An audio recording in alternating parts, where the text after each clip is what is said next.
Hello guys, library അസിസ്റ്റൻറ്റിൻ്റെ PYQ സെക്ഷനിലേക്ക് എല്ലാവർക്കും സ്വാഗതം. നമ്മുടെ first question 5 laws of library science എന്നാണ് പബ്ലിഷ് ചെയ്തത്. ഇതിൻ്റെ ആൻസർ 1931 ആണ്. ഇനി ഏതൊക്കെയാണ് ആ 5 laws? Books should be used, every person should get its book, every book should reach the right person, don't waste the readers time, library should keep growing. നമ്മുടെ രണ്ടാമത്തെ question PGI is a programme of. ഇതിൻ്റെ answer UNESCO. അപ്പോൾ PGI എന്ന് പറയുന്നത് യുനെസ്കോയുടെ ഒരു പ്രോഗ്രാമാണ്. ഇത് മെയിനായിട്ടും എയിം ചെയ്യുന്നത് ലൈബ്രറി സർവീസസിനും ഇൻഫർമേഷനും വേണ്ടിയിട്ടാണ്. നമ്മുടെ അടുത്ത ക്വസ്റ്റ്യൻ ആണ് IndCat online union catalogue of Indian university ഏതിൻ്റെ പ്രോഡക്റ്റ് ആണ് എന്നുള്ളത്. ഇതിൻ്റെ ആൻസർ ഇൻഫിലിപ്പ് നെറ്റ് ആണ്. UGCയുടെ അംഗീകാരമുള്ള ഒരു autonomous intern യൂണിവേഴ്സിറ്റിയാണ് ഇൻഫിലിപ്പ് net.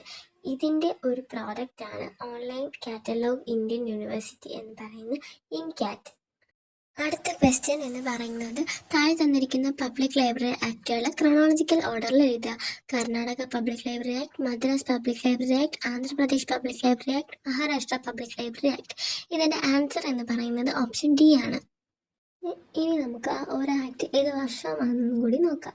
Madras public library act 1948, Andhra Pradesh public library act 1960, Maharashtra public library act 1967, Karnataka public library act 1965.